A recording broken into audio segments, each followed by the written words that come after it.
corpo terrestre, corpo celestial, corpo glorificado.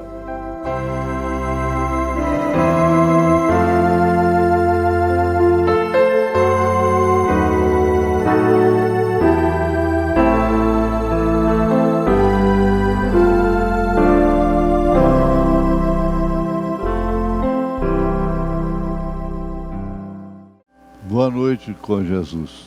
Nós estamos no lugar que deveríamos estar. Você deve sentir-se seguro e bem-aventurado e por isso feliz. Porque milhões no mundo dariam tudo para estar aqui, no seu lugar. Mas isso não é para quem quer. Não. É para quem Deus chama. É para quem Deus elege. Cada corpo ocupa um lugar no espaço. Essa é a física, não é? E você poderia estar em outro país nesta hora.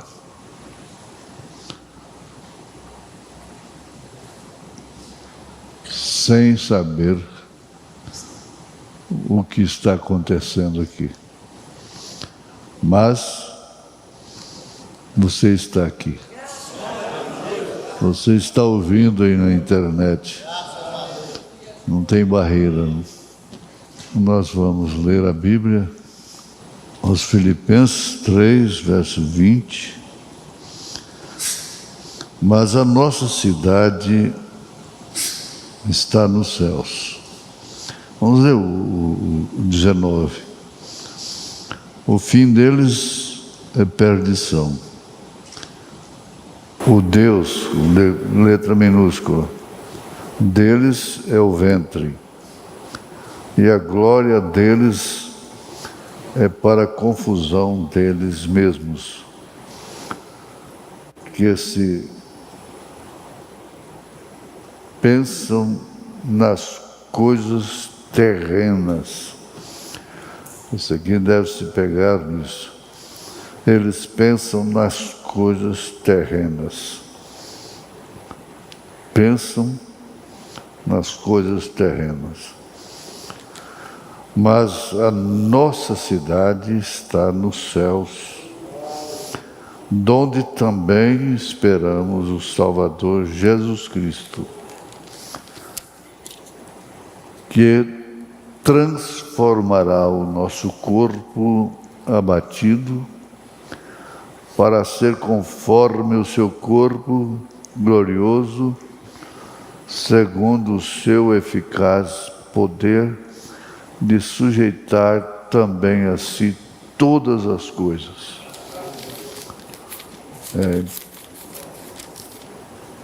Filipenses 3, 20 e 21. Ó Deus,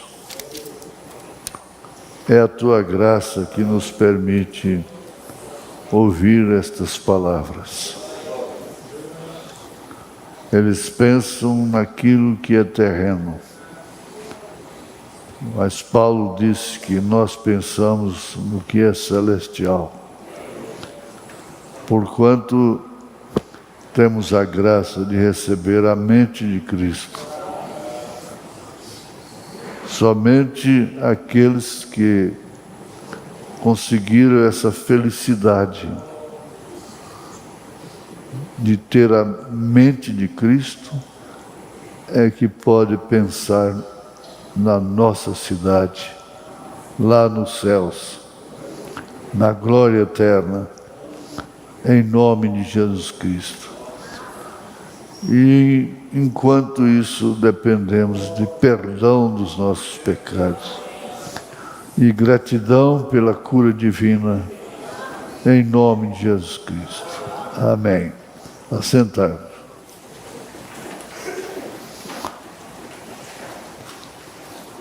É bom quando a gente tem as duas coisas ao mesmo tempo, o profeta e Paulo. Paulo e o irmão Brana. E o irmão Brana não andou sozinho. Ele andou com Abraão, andou com Davi, andou com Paulo, com todos os apóstolos, enfim, todos os profetas. Ele andou com Moisés. Por isso é que as suas mensagens estão sempre fazendo menção deles. E aqui no parágrafo 97 da mensagem Adoção, Manifestação dos Filhos, parágrafo 97. E Paulo disse: não apareceu exatamente com o tipo de corpo que teremos, mas sabemos que teremos um corpo como o dele. Olha a convicção. Mas sabemos que teremos um corpo como o dele. Isso quer dizer, um corpo com o poder de sujeitar a si todas as coisas. Para parar, assentar, pôr as mãos na cabeça e pensar, assimilar.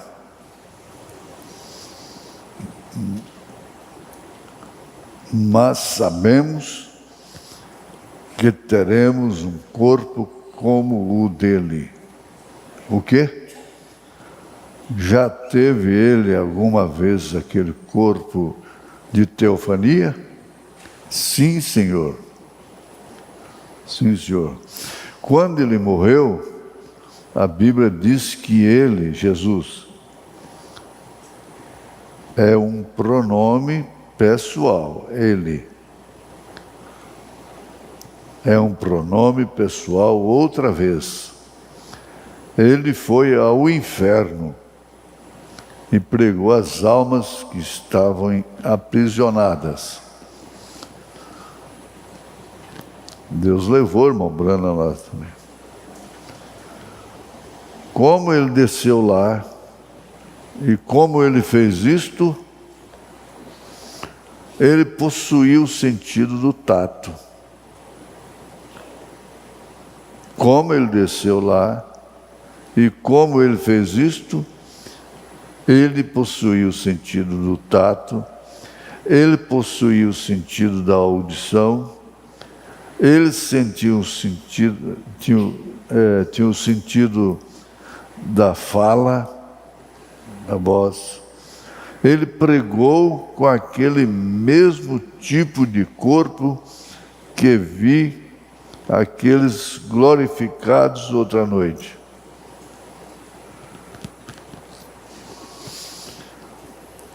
É a pregação que é um suco da experiência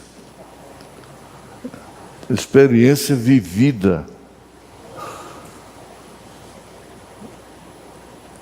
Ele pregou com aquele mesmo tipo de corpo que via aqueles glorificados outra noite.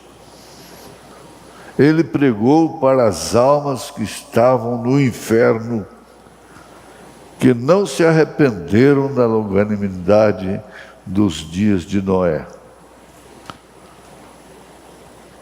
Ele foi lá para servir de o julgamento. Então, quando ele levantou na Páscoa,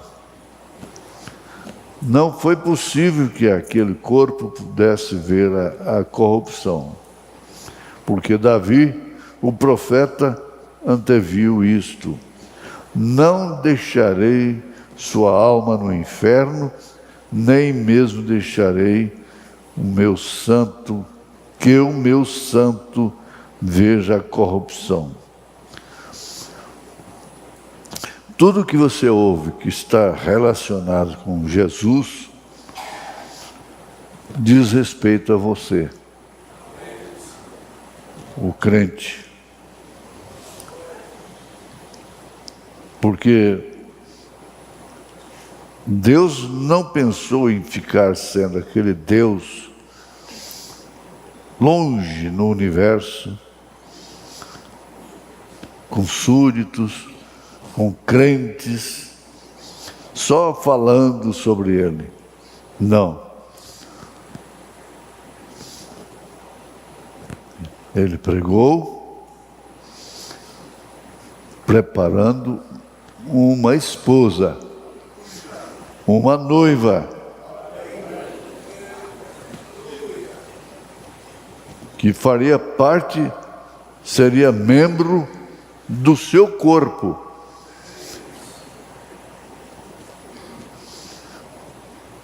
Minha carne descansará na esperança, porque Ele não deixará a minha alma no inferno, nem deixará que o meu santo veja a corrupção. Ele não se corrompeu na sepultura. E em 72 horas antes que a corrupção pudesse chegar, aquela teofania, aquele corpo que foi e pregou as almas que estavam em prisão, que não se arrependeram na longanimidade dos dias de Noé, levantou outra vez. E no mortal foi colocado a imortalidade. E ele se pôs de pé e comeu. E ele nos disse que ele era um homem, aleluia. Ele assou peixe.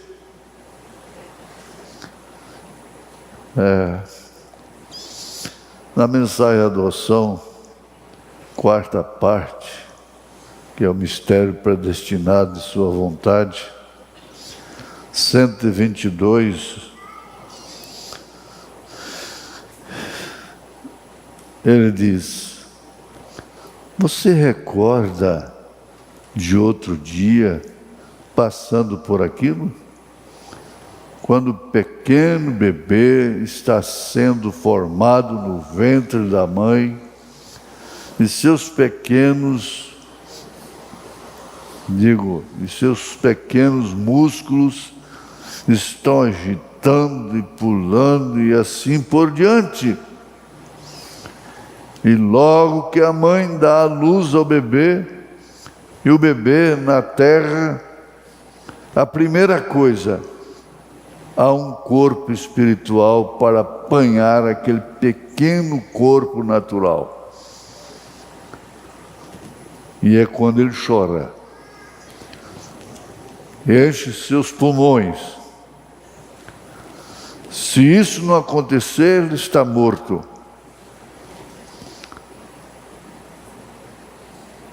É quando aquele corpo espiritual apanha aquele pequeno corpo natural. Então você não é um qualquer, e nem procede como um qualquer. Então o médico lhe dá uma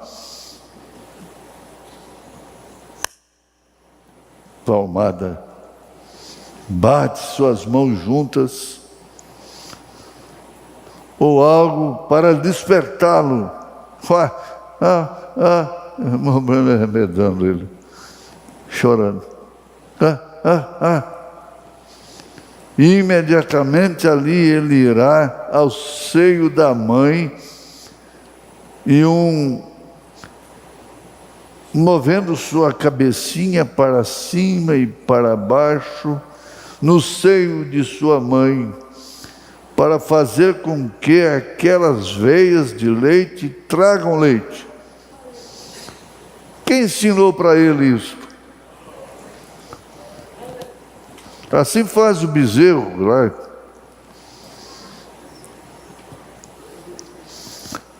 Quando este pequeno corpo natural chega na terra, há um corpo espiritual esperando por ele. Segundo os Coríntios, capítulo 5. Vou sempre repetindo para você guardar. Você ler. Segunda carta aos Coríntios, capítulo 5.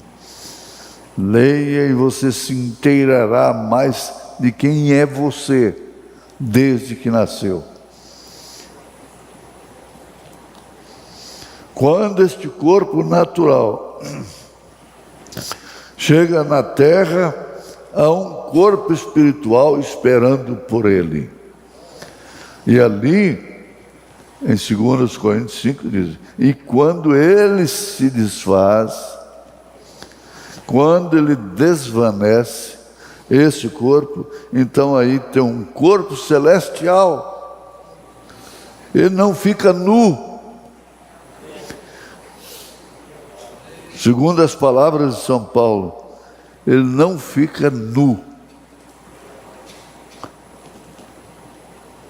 É revestido de corpo. E quando este corpo natural chega lá, aleluia, há um esperando no além. Há um corpo esperando no além.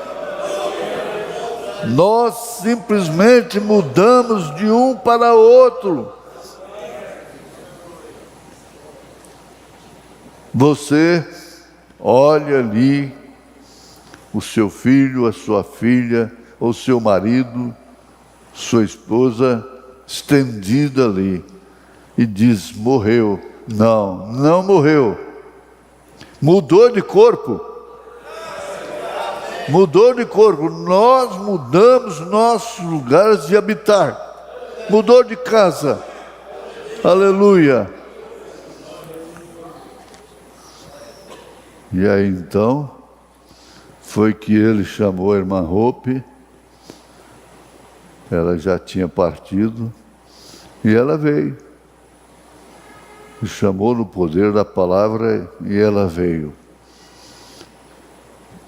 Ela disse: querido, por que você me chamou? Você não sabe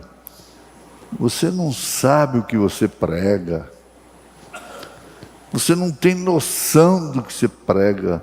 Nós não temos noção, por mais que procuramos esclarecer através da mensagem da Bíblia Sagrada, a gente não tem a noção do que é aquilo. Este corpo mortal deve ser colocado na imortalidade. Este espiritual, este corruptível, é colocado em um incorruptível. Aí já é 1 Coríntios 15, a partir do verso 50. Você pode conferir. Mas isto não mudará sua aparência de maneira alguma. Então eu vou conhecer minha mãe. Você vai conhecer seus queridos. Está aqui. Mas isto não mudará sua aparência de maneira alguma.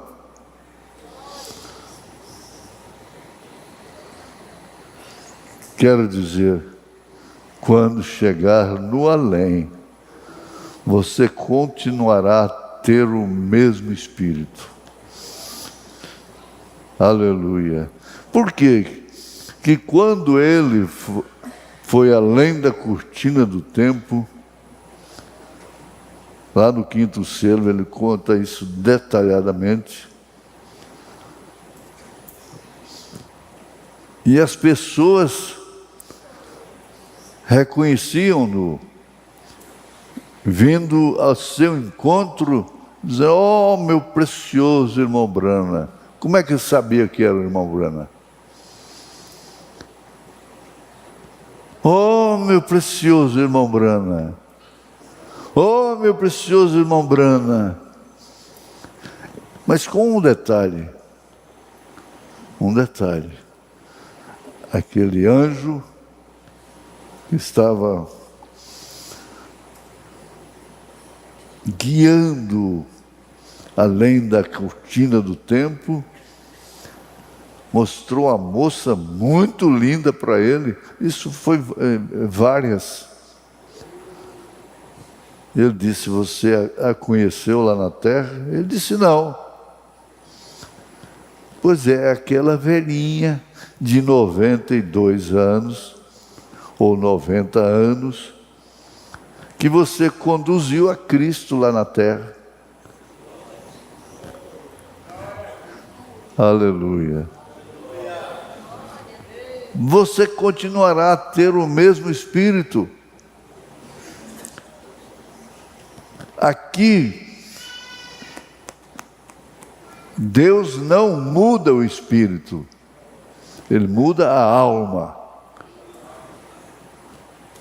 Mudando a alma, muda a natureza. Aquele corpo, aquele temperamento abrupto, nervoso, torna-se manso, paciente, humilde, não questiona,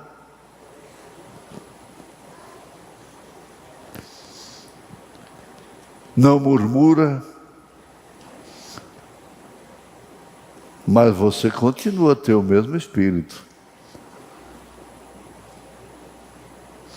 Agora você não, Cristo em sua palavra, é revelado em sua palavra 25.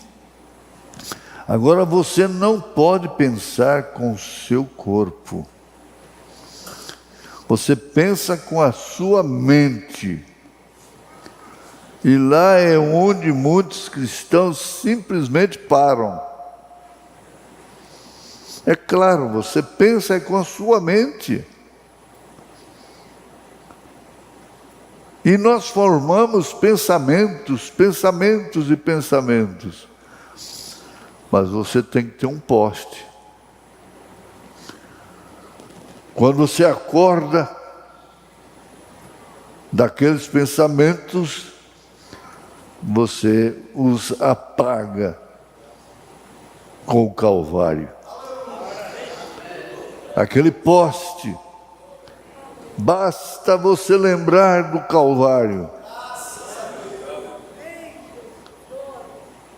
Então você tem pensamentos, o que conta é aquele pensamento do Calvário, que produz bons pensamentos, pensamentos de que Ele nos redimiu, pensamentos de que vamos ser transformados.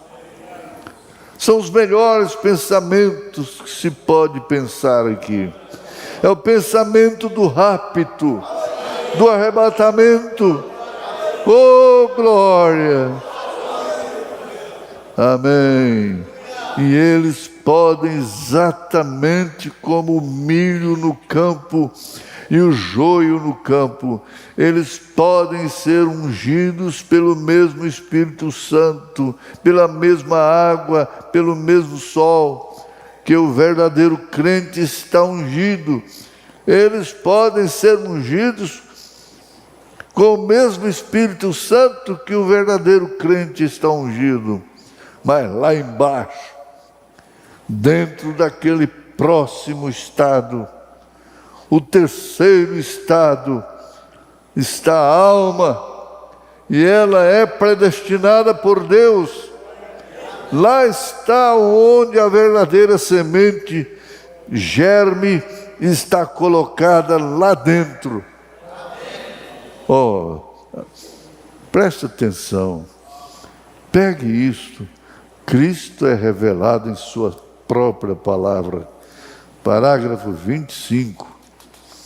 E não sabeis. É uma mensagem tremenda. 106, 107, depois 112, 113. Agora que a igreja, que seu propósito inteiro era a igreja, o propósito inteiro,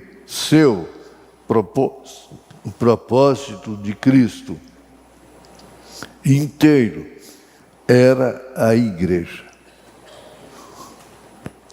O seu propósito é o que? É sua família. Porque você trabalha, porque você tem aonde recluir à noite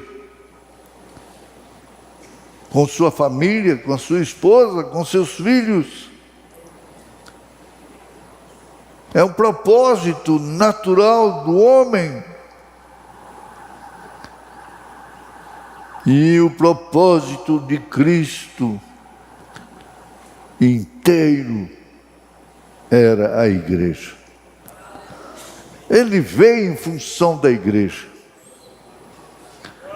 Ele saiu lá daquele logos, daquele halo, e veio se encarnar no ventre de Maria, pelo Espírito Santo. Para quê? Com qual propósito? A igreja. A igreja, que é o seu corpo. A igreja é o corpo de Cristo. Não pode falhar. Sua mão é membro do seu corpo. Seus olhos são membros, órgãos do seu corpo. E assim por diante, cada membro, assim também a igreja. Agora aqui está o que sucede. Agora olhem aqui este retrato figurativo.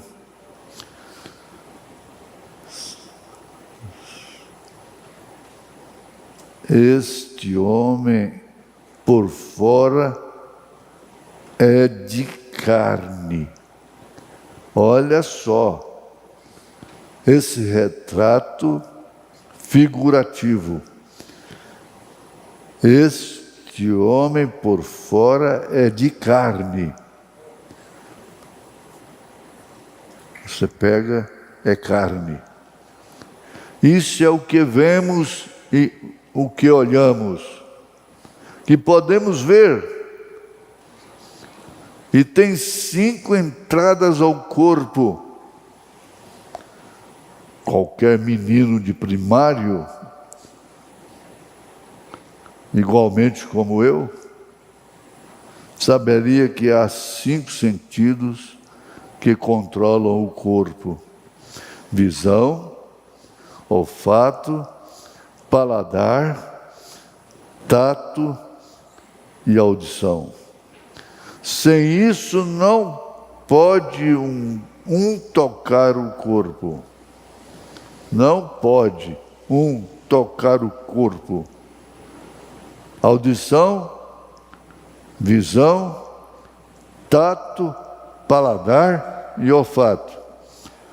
Vejam, prove-o, sinta-o. Agora, esse é o mal de fora.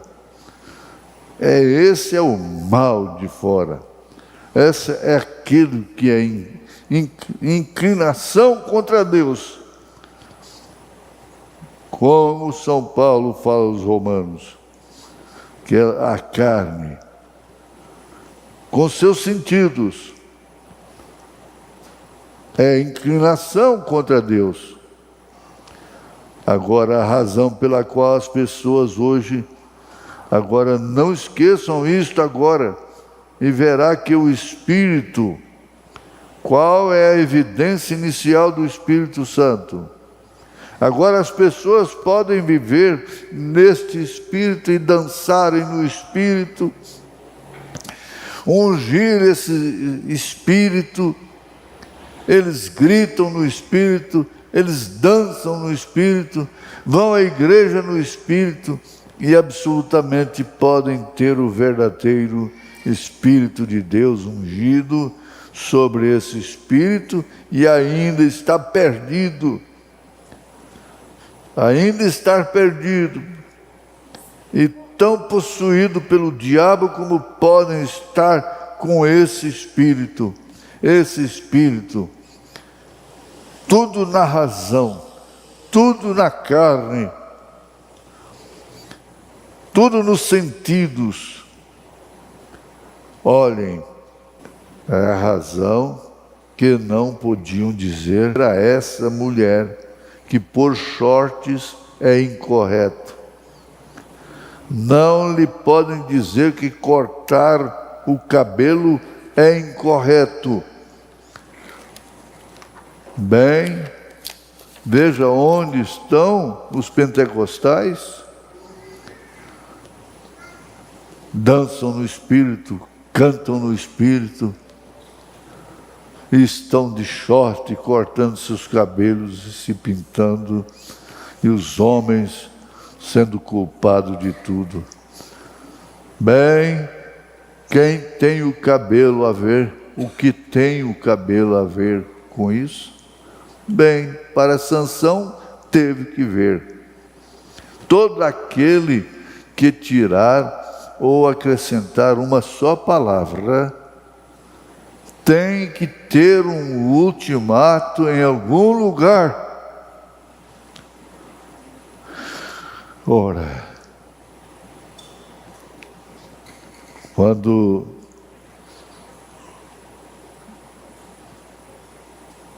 esse corpo é discernido, quando os sentidos são discernidos pelo Espírito, você diz: o maior inimigo que eu conheço, e fala seu nome. O maior inimigo que eu conheço não é quem vive me difamando. O maior inimigo que eu conheço chama-se Joaquim Gonçalves. Ele disse: o maior inimigo que eu conheço chama-se William Branham. Paulo disse: miserável homem que sou. Isso é quando tem discernimento do que significa todas as reações somente nos sentidos. Visão, audição, paladar, tato, aquilo que vê.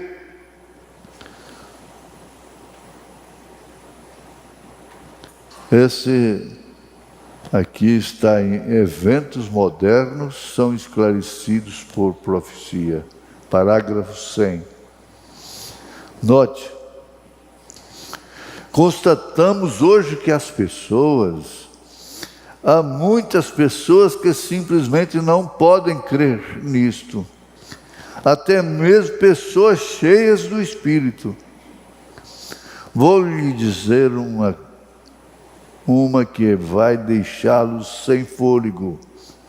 O batismo do Espírito Santo não significa que você vai entrar de modo nenhum.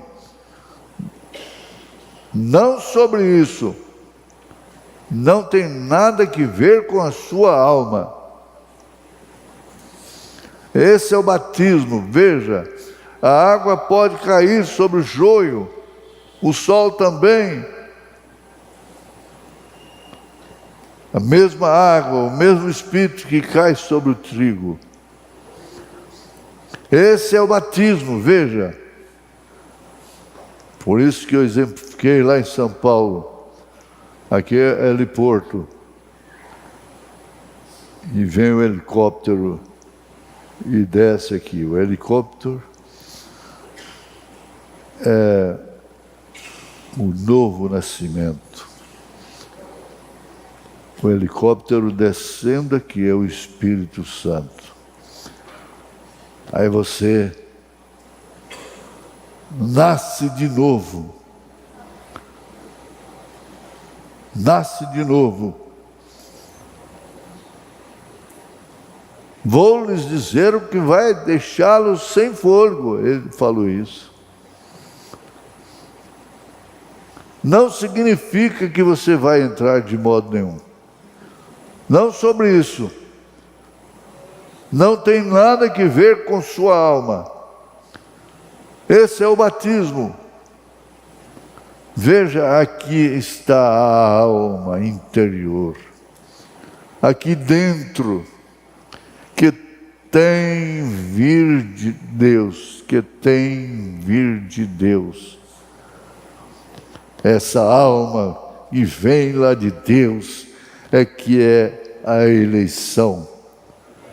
A eleição desde antes da fundação do mundo. Mas então no exterior você tem 5 sentidos e 5 saídas, entradas para o seu fazer contato com o seu lar terrestre, com as pessoas. Esse é o exterior. O interior, você tem um espírito e aí dentro de você tem 5 saídas. Sua consciência e amor e assim por diante, 5 saídas para esse espírito. Lembre-se, nesse espírito você pode ser batizado com o genuíno Espírito de Deus e ainda assim estar perdido. É a alma que vive, que foi ordenada por Deus. Caso contrário, você vê, principalmente os pentecostais, estão descansados nisso, porque eles falam línguas, eles dizem que são batizados com o Espírito Santo, eles curam os enfermos, eles recebem as maravilhas. Não, a questão é a alma. Você não tem que falar, não corte seu cabelo. É sua alma que fala. Para a mulher, não vista short, ninguém tem que falar. Vista meio cá, curto. Você não tem que falar, é sua alma que fala. Ninguém tem que falar para você. Ninguém tem que ensinar. 1 João capítulo 5. Essa é a unção na alma. Não precisa de ninguém ensinar.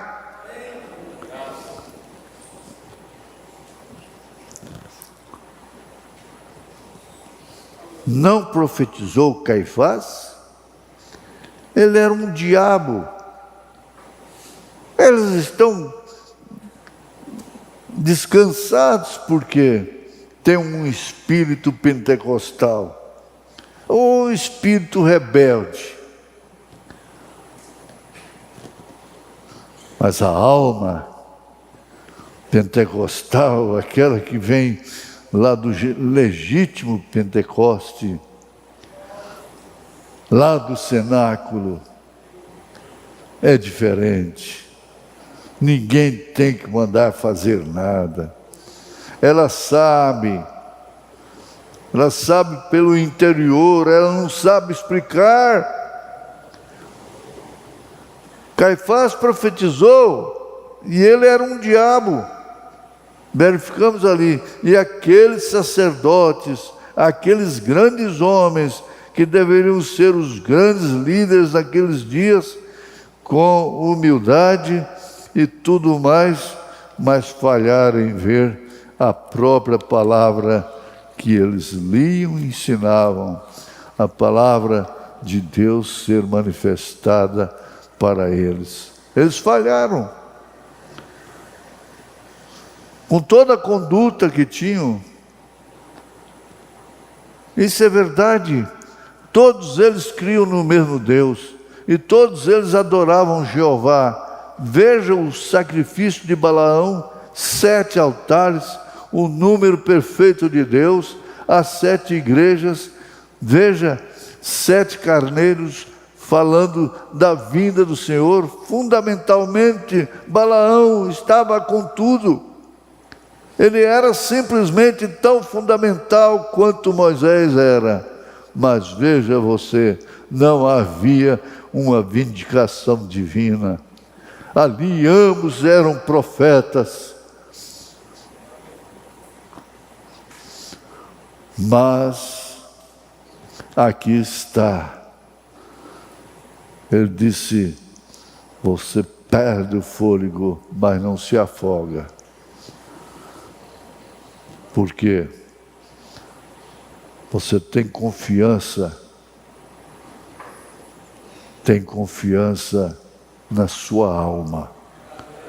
É a alma. É a sua alma que traz você à igreja.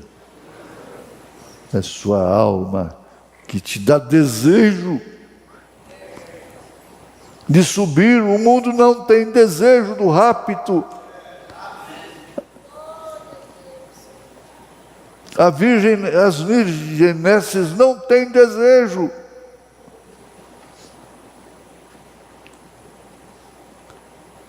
Mas, graças a Deus, que aqui está uma identificação espiritual através desta mensagem e que responde à sua alma. Ela tem sede. Bendiz, ó minha alma, bendiz ao Senhor. Não te esqueças de nenhum dos seus benefícios, pois é Ele quem te perdoa, quem te redime do mal. É Ele.